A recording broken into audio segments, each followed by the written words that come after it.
Welcome to episode 11 of MMA with Pepe and Dab, where we break down everything and anything MMA related.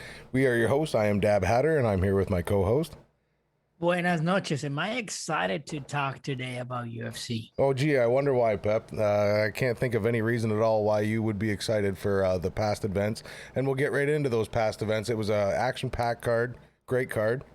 I was more than happy with all the results and everything like that. The judges were questionable, some questionable refs, but aside from that, there was great action going on.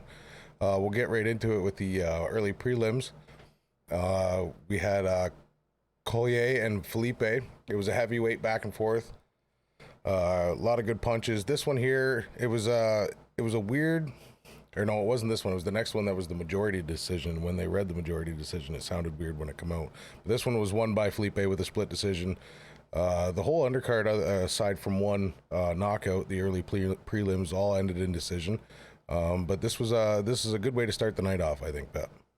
Yeah, it was just a heavyweight bout. They were launching just bombs all over the place. And I think Felipe did a very good job working on the crowd. He got the crowd going. He was excited. So it was a good way to start the fight. And then getting into the next fight, like I had said, that one was the Luigi Vendramini versus Fariz Zayam. That majority decision, the way Bruce read it out, I thought it should have been a split decision. I didn't realize it was 29-28 for the same guy. Why they wouldn't have read that as like 29-28 and then the 28-28 and then 29-28, you know what I mean? Then it would have been a little bit more understandable, I think. I had thought it was a split decision that was read wrong, but I didn't realize that Luigi had got the 29-28s from the other two judges. Yeah, it's because one of them got them on a tie. So that's why the majority was to the Brazilian one. Now, it's interesting to see Siam. I love the style that Siam was showing up. I mean, he was very good technique-wise, but then on the second and third round, he was bull rushed and he was overpowered in the last two rounds. But that was a very good, interesting fight. Too bad Siam lost, but he's one to be lookout because he's very good technique-wise. I think he was not prepared for the bull rush on the second and third, and he was gassed out. But it was interesting outing for him. I'd like to see him further along in some of the fights. Yeah, no, it was definitely a great fight. And then going right into one of the other early preliminary fights that I was excited for was Steven Peterson versus Chase Hooper. I watched Chase since his first. I'm not sure if it was his first fight that he got the triangle choke from the top, but I knew this kid was special with his submission abilities. Really, really needs to work on his stand-up game, and I think that was shown again this time around. And like the kid's young. I think what we were saying, he was 21. He's still got a lot of building to do. His body still isn't fully formed yet. I think if he puts on some muscle and matures some more and add some arsenals to his game, I think he's going to be a really dangerous competitor. Yeah, Chase, I mean, I love the guy because he's very good at jiu-jitsu. He's good at submissions. Before joining the UFC on his amateur careers, you can see the videos of him and doing just really crazy rolling on the mat. This is one of the cases that I don't like the kid being thrown out too soon. He's 21, he's 2 fights in, and he's just been overpowered. I mean, he was trying a little bit. There was 2 takedowns that were very weird on the first round because they went for the 2-leg, but it was not successful because he was doing a very good base, but then he was overpowered and just fell to his knees. So I'm not sure if he's been thrown too early. The guy has character. He's got charisma. He got a flashy style. I don't know if Uncle Dana just making a buck earlier, but hurting the fighter to be thrown too soon. I don't know if that's necessarily too true. If you look at the way our most recent champion just went through, you know what I mean? He started really young. Of course, I'm talking about Brandon Moreno. And in that case, Pepe did not go the best in the beginning, but then he turned around and come back and managed to win like he did. So I don't know if it's necessarily a bad thing for him to be in as early as he is, but I definitely think there's a lot more for him to learn, and a lot of growing for him to do. You could definitely see. I don't think it was a strength problem. Well, it was a strength problem, but I think that strength problem would be fixed with another 5 years of maturity, because you could definitely see it was Peterson just threw him around, basically owned him physically. And like I said, I don't think that's from lack of trying on Hooper's part. I think that's just he's not. He's got a lot of maturing to do. But like I said, I think Yeah.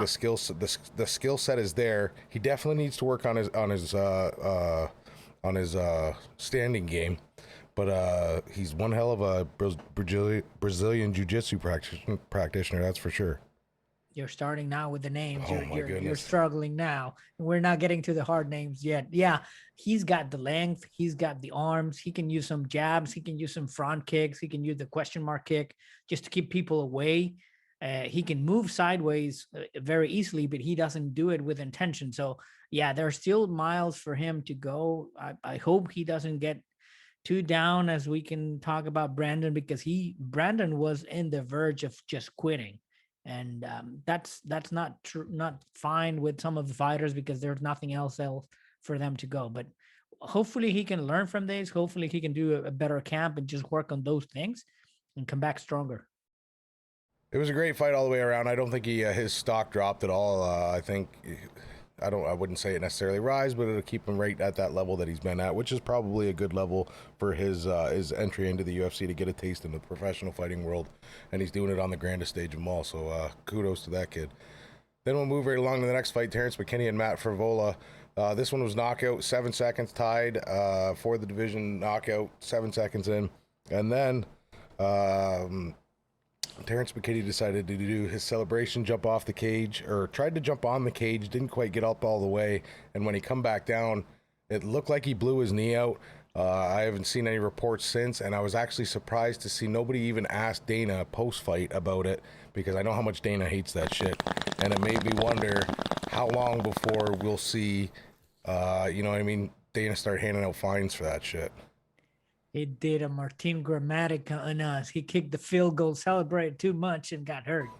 That guy did a very good job on a 1-2 punch at 7 seconds, and that was bye bye good night for the opponent. So it was close. As Masvidal was tweeting right after it, it was close. Not there. It's not the fastest, but close. Interesting to see what's coming up after the injury. I haven't seen the report. Usually, the commission send out a report that this fighter has to wait for 6 months until he comes back, et cetera, et cetera. I haven't seen that report out on the internet and see if they put some measures in there. I mean, if you remember some of the classic fights from Jose Aldo, just jumping over the fence and running into the stands, that's excitement. But then you get this type of injuries that are just plain dumb. It's hard to see. Well, and this isn't the first time it happened. It even happened to, or almost happened to Michael Chandler in his first fight. If you remember correctly, when he did the flip off the cage, he just about, it looked like he hurt himself. Thankfully, he didn't. But this isn't the first fighter to hurt himself in celebrations. Fuck dicking around with the cage. And I know Dana said it before how much he hates it. And I'm wondering if that's why, is because it's such a hot button issue. That's why nobody in the post fight press conference even made mention of it. Didn't even make mention of the fighter, surprisingly enough, with a 7 second knockout. You know what I mean? So it's almost like they avoided the whole situation altogether. Maybe to appease Dana, or who knows? They didn't want to focus on the bad and only on the good. I could definitely see that being a possibility, but somebody's got to be in there to ask them the questions nobody wants to ask. Yeah, friendly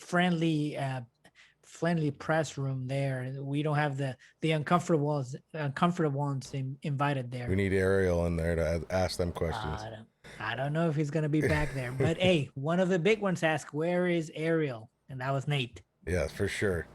And we get right along. The last fight on the early prelims was Pani Kianzad versus Alexis Davis. This was a good battle, 3 round fight. They went unanimous decision to Pani. Like I said, it was a great fight all the way around, I thought, and it was a good way to end off the early prelims. I don't know if that was too sure for a unanimous. It was very close. Both of them were striking way too much. It was like 108 to 120 by each. I mean, they were throwing just a lot of bombs in there. It was very good fight. To my eyes, it was a bit closer, but in the end, I mean, just the Swedish was better. And It was a great fight. And then moving into the regular prelim cards, Movzar Evelev versus Hakeem Dawodu. This was a great fight. I thought I was excited for Dawodu. I thought he was gonna put on. He put on in his last fight. He didn't do a bad job. It was a unanimous decision. I think that fight definitely couldn't have gone either way. It was a pretty one-sided fight, and it went to Movzar. Like I said, 29-27 across the board. So there was really no question there, and it wasn't a boring fight, but it wasn't the most exciting either. The fans were not having any grappling. You know what I mean? Any up against the Yeah. cage, any grappling, they were booing. They were a short fuse, and you could even the commentators made note of it, talking about, well, the honeymoon period's over. They're past the whole the excitement of having fans finally, and it's on to, okay, let's see the knockouts, and it was pretty funny to watch. Yeah, that is true. I mean, Evolev is going to be a problem. His wrestling is up to one of the best ones. I mean, he was controlling the whole fight. I mean, he was wrestling way too much. He pushed him and tried to just move into the center of the octagon. He's very good on wrestling, and I agree. Some of the people might say, "Well, this is boring. He's not doing anything." He was trying I'm definitely to not one of those finish the people. fight. You got to understand that this isn't boxing. This isn't MMA on the feet. This is an all around fighting match. So that's going to be part of the match. If you can understand the art in it and see the different, you know what I mean, progressions into different mounts and whatnot, and different possible submissions, and then you can get the excitement just from watching that go on. But obviously, not all people understand it like that.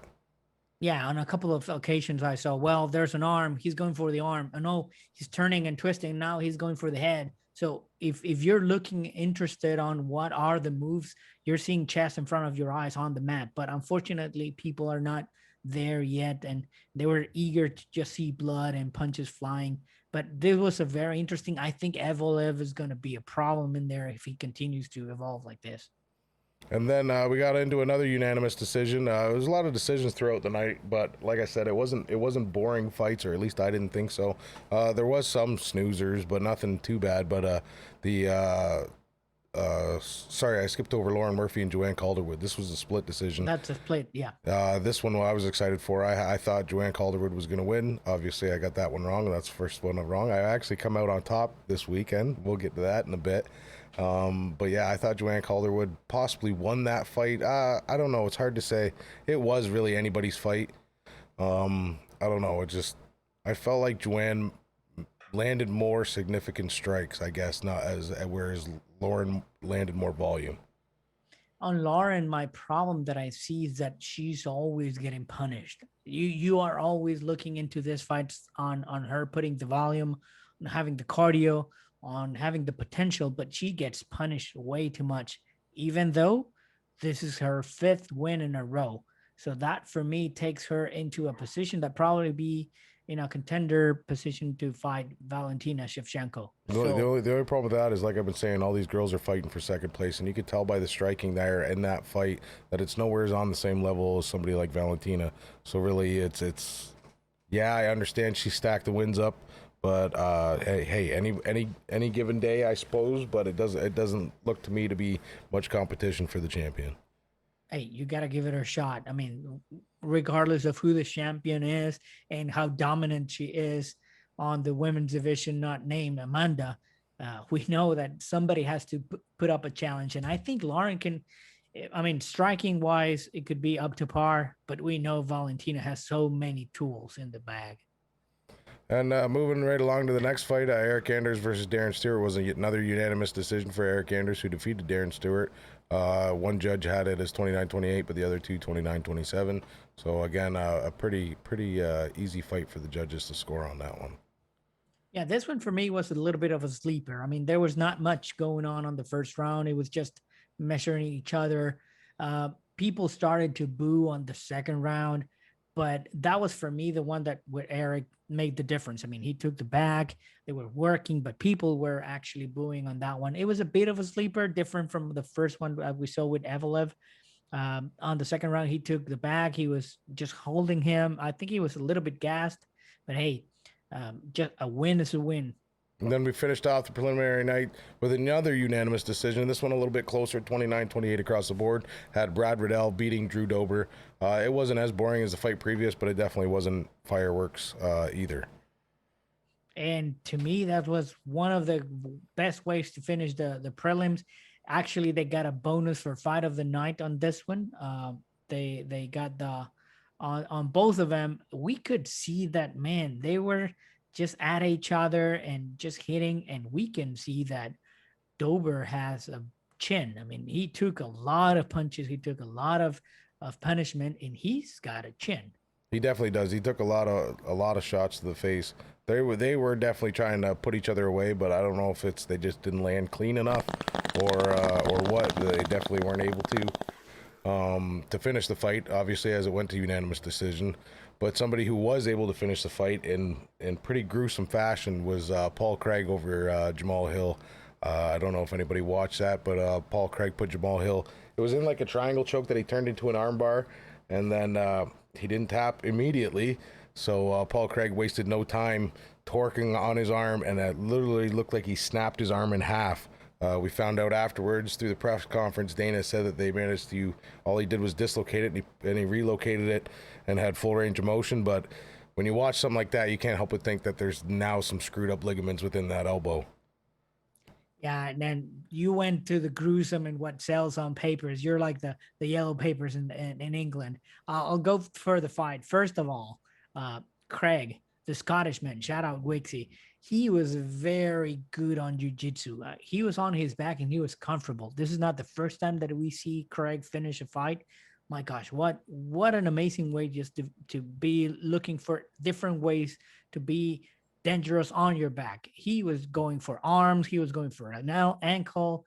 He was grabbing the head, almost got a head choke.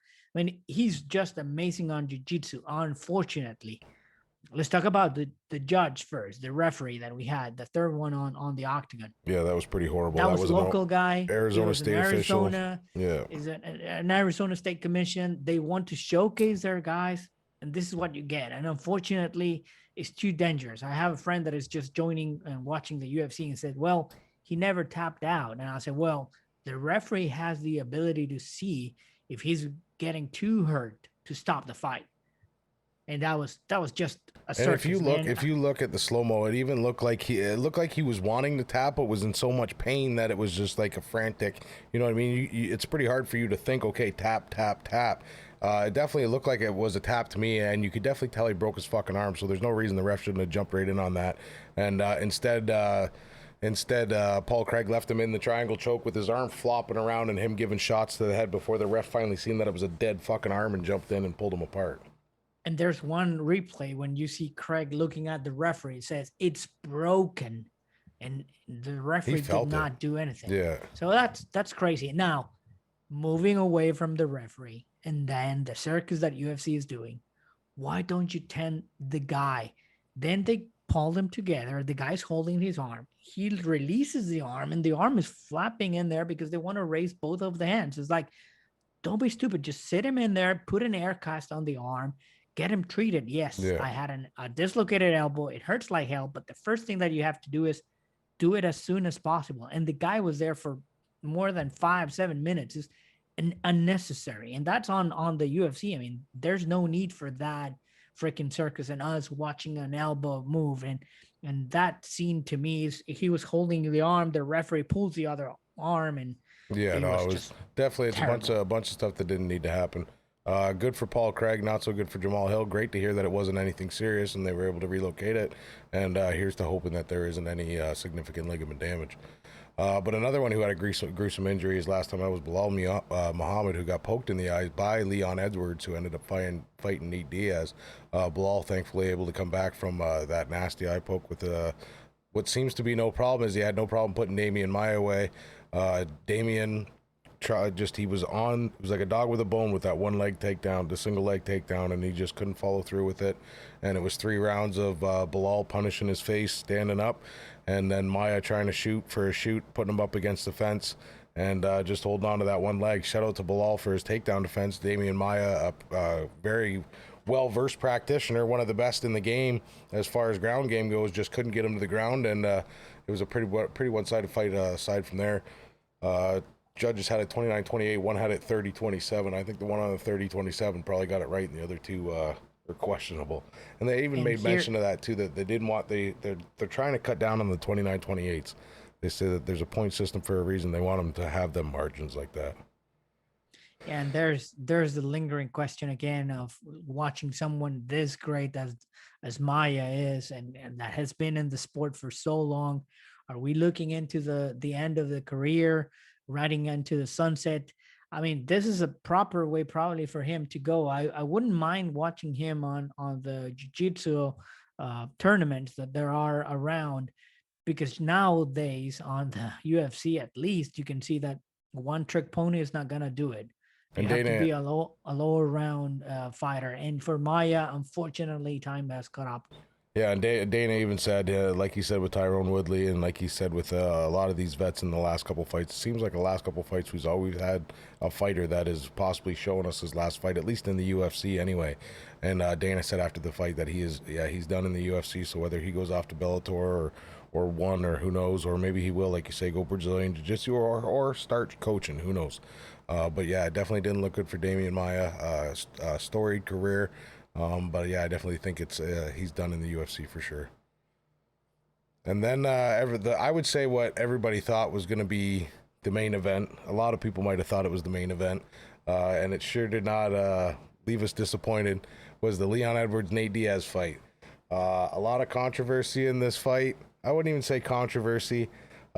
Nate just knows how to leave it to give him room to argue anything. And as everybody know, Nate was basically getting, I don't want to say owned, but he was cut pretty bad by some elbows. Leon had control for the majority of the fight. A lot of people were mad at Nate bending over, fucking around, and then shooting for the punch, but that's just Nate Diaz getting in your head. That's the way Nate does it. And of course, in the last round, Nate rocks Leon, and then points at him instead of rushing him and finishing him. But of course, in Nate's mind now, he can say, well, he said it in the post-fight press conference, where I come from, if the guy looks like that, the fight's over. So shout out to Nate for being Nate. Anybody like his stock never drops. His stock only rises, even in a loss. So it was a great fight all the way around. And again, Nate bled like Nate does.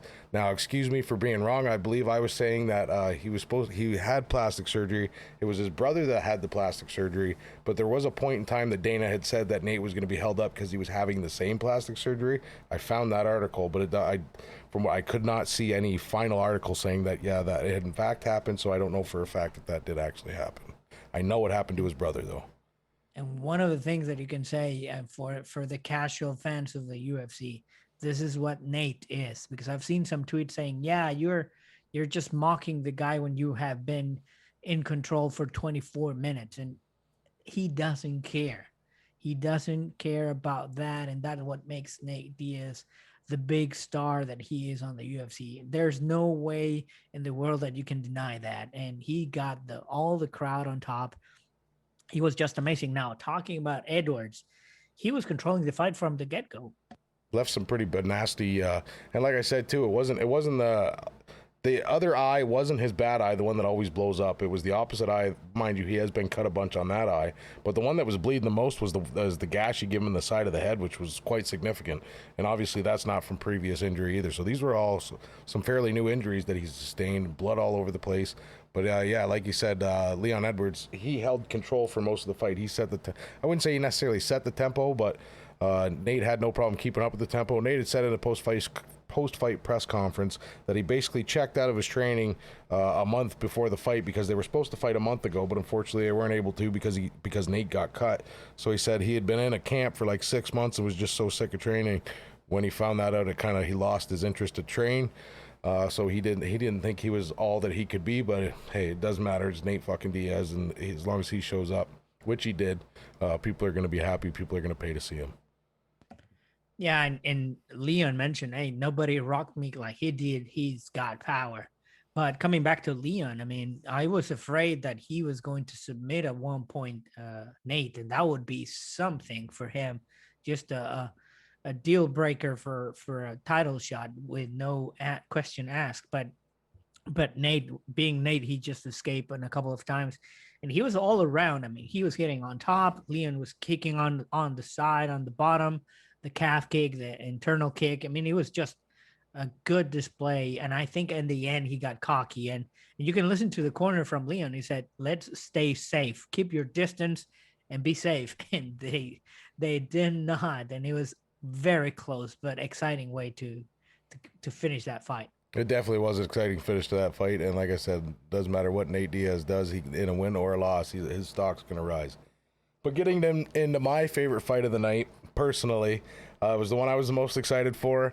I probably have not been this excited since I watched GSP tap out Matt Hughes for his first title. Brandon Moreno bringing it home for Mexico, beating Davidson Figueiredo with a rear naked choke, just fucking dominated Davidson through the whole fight, as short as it was, 2 rounds, or no, it went to the round 3.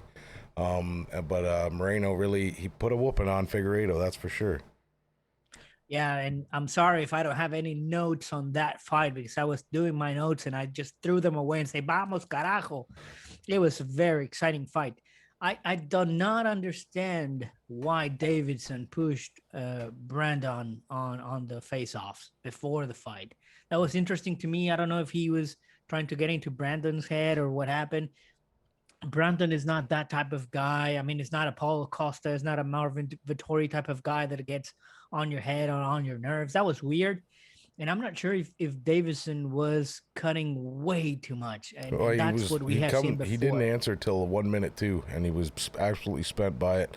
His weight cut has definitely been an issue. It was addressed in the post-fight press conference. Dane even said that he believes that he should probably move up a weight class, just because the cut is so hard. If you remember correctly, before he won the belt, when he fought he didn't make weight, won that match, and then they had a rematch, and that's where he won the belt. So weight cutting has always been an issue with Davidson Figueiredo. And hey, if it's taken that much out of him, I don't want to take anything away from Brandon Moreno because it looked like a fit David Figueiredo to me. It looked like the same Figueiredo. So who knows? Maybe he will be. It will be better for him to move up. But the question becomes, who's next for Brandon Moreno?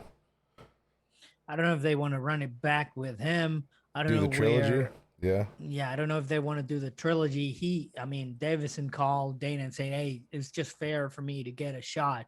I'm not sure if that's going to be that way. I'm probably they might go on their own and do one fight and then see if they both win and come back and run the third one.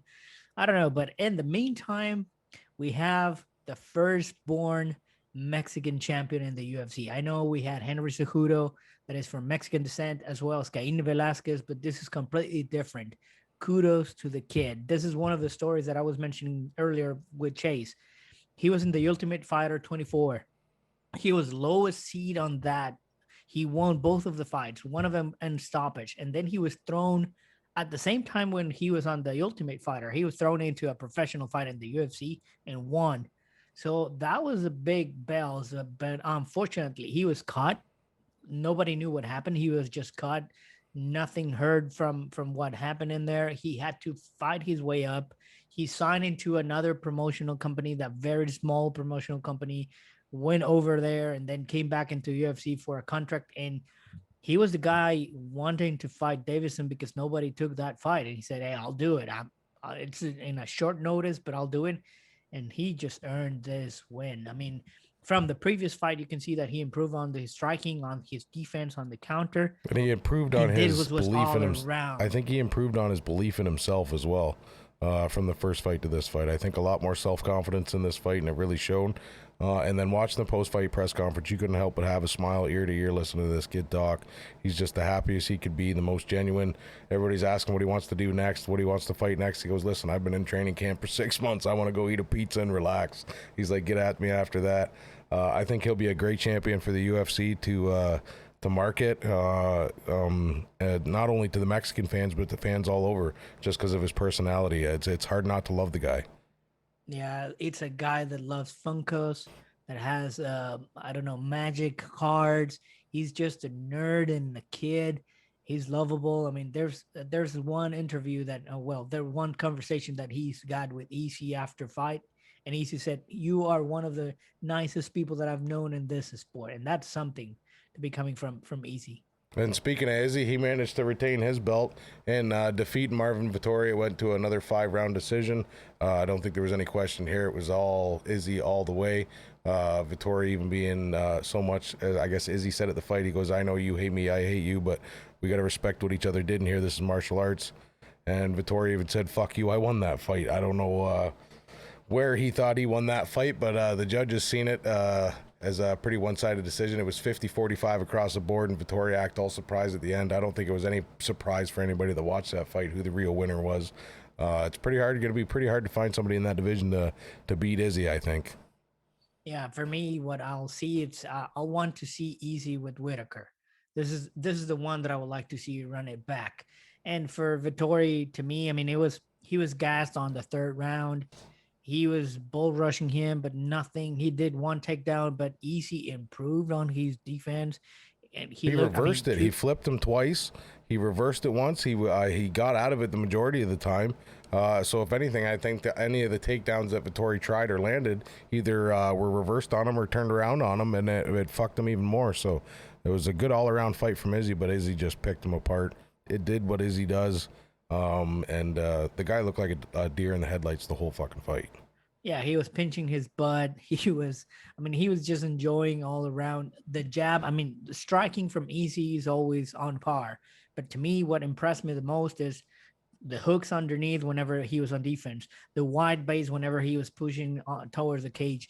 When he was taking down, he was looking for the cage for support. I mean, there's things that you see that he's improving on his ground game, which is very good. I don't see him doing any type of submissions yet. I don't see him any try to look for taking control over, but he Which was he reversing definitely some could. and doing damage with the Which hands. he definitely could if he gets in with the right trainer and learns from the right people. He's got the long limbs to do it. He could be, and his flexibility seems to be pretty good too. So he could definitely become just as equally dangerous on the ground as he is on his feet. And I'm sure him being the champion that he is, he's working on that more and more every day. But needless to say, it was no questions there. Israel with the win, and it was a good way to cap off an all around great night. Obviously for me, Brandon Moreno stole the show. I was if I could have backflipped, I would have backflipped. But it was a Yeah, great night to of fight. me, to me it was the same. We ended on Moreno's fight on top, and then it was well, he Vittori just got outclassed. I don't know. Just finishing up with Vittori, I don't see anything there for him. I mean, only the Stooges fight that I call it. It was Paulo Costa and Vittori, two bunch of Just muscle guys that bound want to. meatheads punch each other, Yeah, punch it out, just like it was with Yoel Romero and Paulo Costa, I think. And I think that's just what the middleweight division is going to be as long as he's there. As long as Izzy's the champ, it's everybody just fighting for second place, like we do, like we have with a lot of our champions. But it's okay with me because Izzy at least still makes it interesting. You always second guess Izzy going into the fight. No matter who he's fighting, you always second guess him, and he always proves you wrong. Aside, of course, from the Yan fight, but I don't think any like I said, he didn't lose anything by losing a Yan who was 20 pounds heavier than he was. So great for Izzy. He was a class act in his post-fight press conference. Class act. He had a gym member that was. I guess they do. So there's some stupid shit going on in New Zealand where they're snuffing people from behind. One of his teammates caught it from behind, hit his head, and died.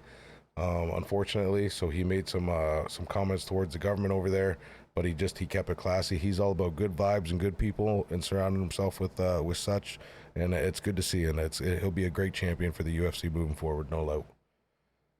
agreed. But like I said, all around good night of card, or good card of fights. It was a great night. But we'll get into our news items now. Clarissa Shields defeats Brittany Elkin as a 2021 PFL 4. We got Izzy right on the front there. Yeah, underneath you can see the pictures. What I can assess on Clarissa Shields, she's a boxer. She's a two-time gold medalist, and she's multi belts on all of the federations and organizations in boxing. And it was hard to see because she was just dominated the first rounds, and she, as you can see on the pictures, he was even mounted. But in the end, she worked a little bit on the defense. You can see some of the pictures on how she was defending the takedowns. One of the things that you have to take on the champions, as we were mentioning about Easy, she does listen. She was doing any, you could see improvement from round to round. The corner was talking to her, just don't let her close, use your jab. Whenever she's going for the takedown, do an uppercut or put your weight on down as you practice. And she got it, man. I think it's just going to be dangerous if she focuses on the ground game because, as DC was mentioning, the wrestlers always box, and boxing is always in there. For her, it's just an advantage because she only has to wrestle because boxing memory is there. So Yeah. I'm interested to see. And ESPN is not dumb. There's a money in her. That's where the show business is, and I was just locked in for that fight. And moving right along, Chris Weidman, unbelievably, I can't even believe this. Man, if people don't remember, Chris Weidman is the guy that tore his leg apart. We saw his leg just flopping. He's now sparring. He's walking. Last week he was just walking on his own. He said, "Hey, I was bored. I put on some gloves, and that's the video. Look at him." I can't believe he's in there with an air like his doctor's got to be fucking freaking out seeing this shit. But hey, who's gonna tell this guy to fucking stay at home? Look at his X-rays These though. people are made different, man. These people are just different monsters in there. He's got a looks like a titanium rod in his leg now. Bone chip come off, he said. But yeah, he's back in the gym and he's punching mitts already. That's insane. It's just insane to me. Anybody that's seen that injury, it was even more gruesome than I think Anderson Silva's was. But it's good to see Chris on the mend, and I don't think he's going to wait too long before he gets back in the ring. He'll be back there as soon as he can be. Hopefully, it's not too soon though. Hopefully. And then UFC on ESPN 25, Korean Zombie versus Dan Ige. This should be a great Dan fight. Ige called it out. He wanted the Korean zombie, and he got it. This should be a great fight.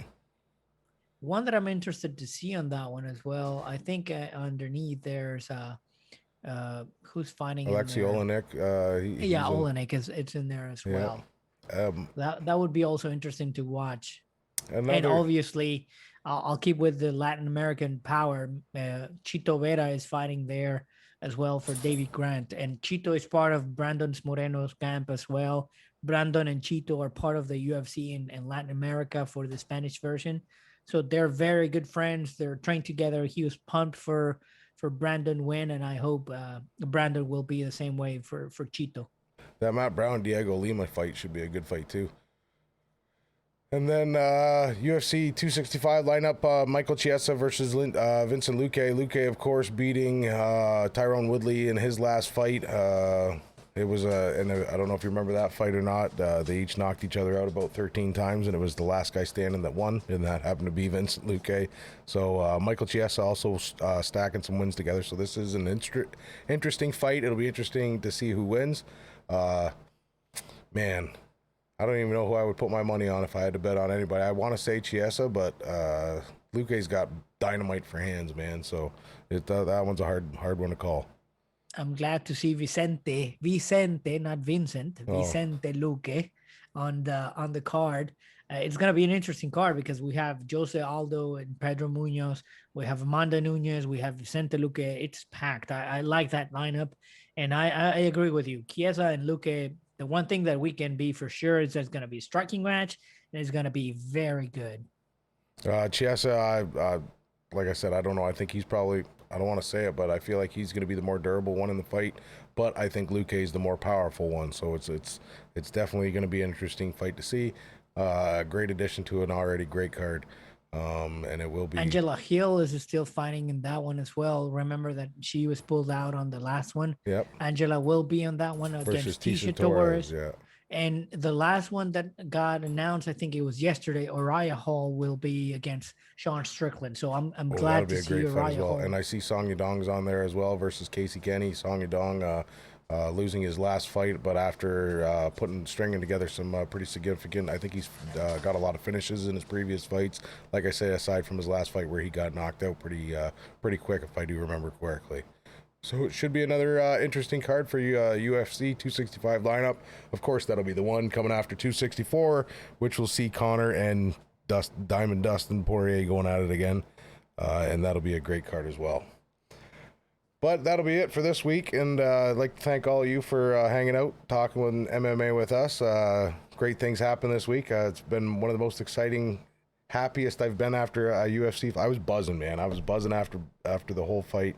I was awake till like 3 o'clock in the morning. It was a great night of fights, and I really loved it. Yeah, adrenaline was still going. Hey, but wait, before we go, Oh yeah, you were mentioning about your expert picks. Okay. Now I'm keeping a record, and you were mentioning that Adesanya was going to win. You got that one right. I've got the record right here. Actually, we'll pull it up for everybody. So there's so I had Adesanya versus Vittoria. I had Adesanya to win. I called it. I picked Moreno to beat Figueiredo. I called it. I picked Nate to beat Leon, even though I kind of thought Leon was going to win, but I'll never bet against Nate. So that one was wrong. I picked Bilal to win. Got that one. I picked Jamal Hill to win, and obviously Paul Craig ripped his arm off. Now these two fights were ended up on the prelims. They were posted to be on the main card, but that's not the way it turned out. But anyway, I had Anders to beat Stewart, and I got that one right. But I also had Calderwood to beat Lauren Murphy. I think it's a debatable fight, but that's not my opinion. Doesn't matter, and it went down as a Lauren Murphy win, so I got that one wrong. Overall, 4-3, not too bad. It's above 500. I'll take it, and we'll keep this one going all the way through, and we'll see how I make out moving forward. I'm taking notes and I'm keeping you score, so beware. Alrighty, and thanks to all of you that have been watching along. I don't advise betting on any of my picks, but if you do, I would have made you some money this week, it looks like, so I'm not doing too bad so far. But thanks for hanging out with us. Thanks to all of you for watching, and we'll see you next week. Viva Mexico!